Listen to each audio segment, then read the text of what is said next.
I want to get Goggins on his first hunt, just like I took you on your first bow hunt. So that's where you're gonna take him to John and Jen's place. Yeah. That'd be perfect. Try to get a bear. Yeah, good first bow kill. Has he shot a bow at all? Yeah, I got him a bow. Has he been shooting? I don't know if he shot when he came and worked out with me. He's got the best fucking Instagram stories ever. Oh my God, those videos. I know. I love Nothing it. ever gets done by being a bitch. Yeah. He said, I was reading one of his text messages he sent me yesterday. He just sends the most a ridiculous. New one. You showed me the one. You showed me one like not too long ago. Every couple of months I get a new one. Yeah. I love it. I love it. They wake you up too, man. They wake me up. I start doing chin-ups as soon as I get those messages. I love his attitude. There's a few people who, I love them as people. Like, just they're good people, just hardworking. But I'm in love with their spirit. Yes. It's like his spirit, Jocko's spirit, Courtney's spirit, their spirit. It's like. It's amazing. Yeah. And he's like one of those guys that it's never going to waver. Right. You know what you're going to get.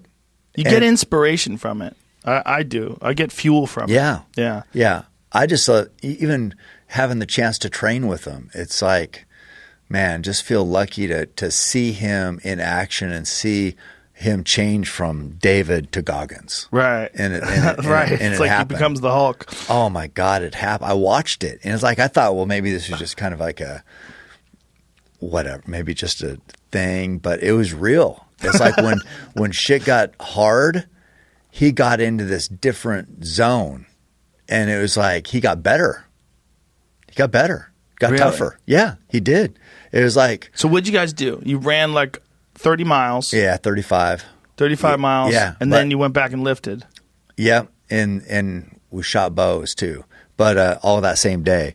But during that race, it was kind of cold and snowy. I think it was spitting snow, but rainy. It was soaking wet. And I remember like at mile 22, something was happening with his feet and he had to take his shoes off and untie his shoes. And it's like, normally that's not a good sign. I mean, if people are messing with their shoes 22 miles into 30, it's like, God, this is not, because your feet are going to get torn up. Right. So it's like, you just kind of, your feet, they could be bleeding, torn up. It's like, yeah, this is what happens. And he's done a lot. So I'm like, man, I don't know. I said, I'm just going to kind of keep chugging along and, get it figured out and catch up and we'll go from there. And I thought, man, there's a chance that maybe I won't see him again. But no, sure as shit. Here he comes. He catches back up. Me and my brother were up there and he went from 22. He got in this different groove.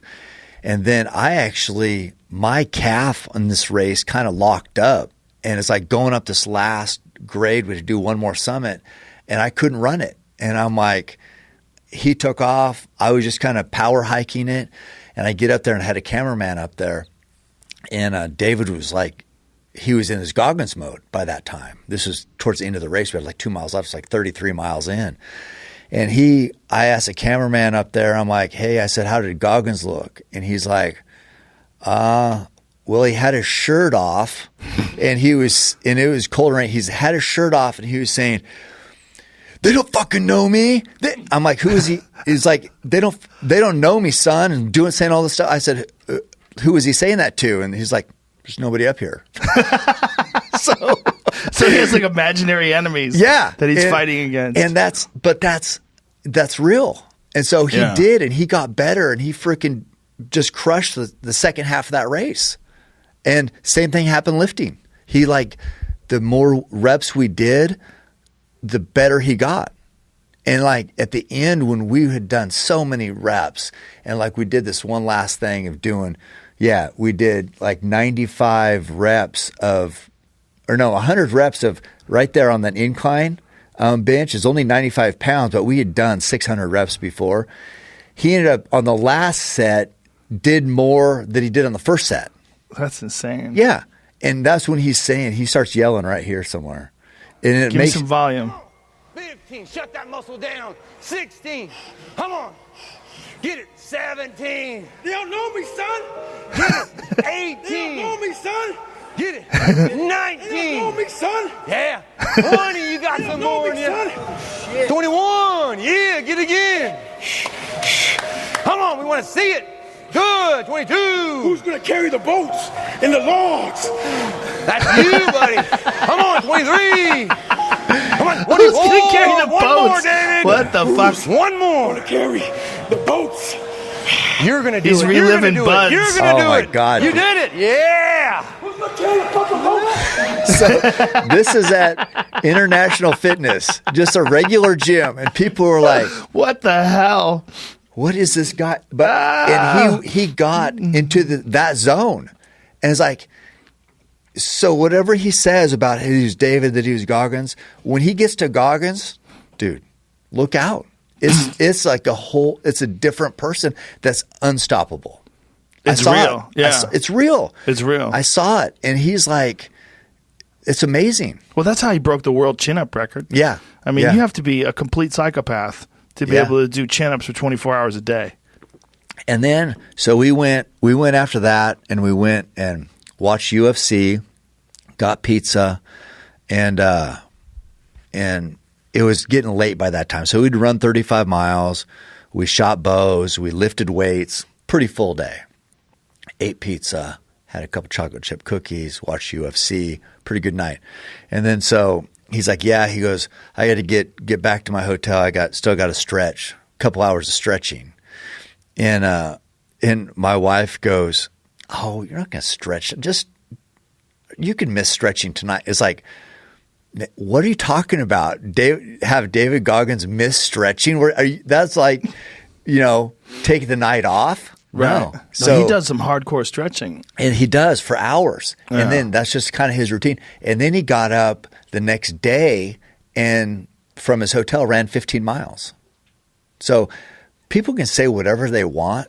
The dude is as real as they get and a complete savage. 100%. It's like you can say whatever you want because on Instagram, you never know if what you see is what you get. He's amazing. Yeah, he's real. There's no way he could be doing it as long as he's doing it without someone would expose him. Yeah. Or he would expose himself. Yeah. Well, that's the real deal, and that's why it's so special. That's why it's so inspirational. Yeah. Is because that's all mental strength, and he's all super honest about how he used to be. He's like, my brain was soft. I was soft. It's helped me because I've thought that I'm like, when I get tired, I mean, I take inspiration from a lot of people, but it's like, I'm like, God, I need to have a little piece of Goggins, to get in that. It's got to be mental. It's like he just puts himself there, and he struggles, but then gets to this next level, and it's like how he just makes himself go there. He also has figured out now how to maintain his body, which is very important. Yeah.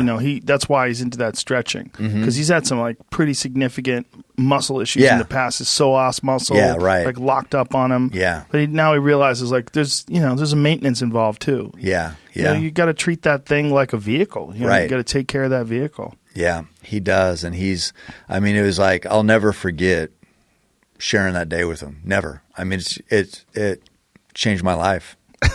Swear to God. I mean, David Goggins, it's like people follow him and they're just like, I feel like it's like another blessing I don't really deserve just to be able to, who wouldn't want to work out with You always talk Goggins? like that. And it drives me crazy. All this, I don't deserve shit. I don't. That's the one thing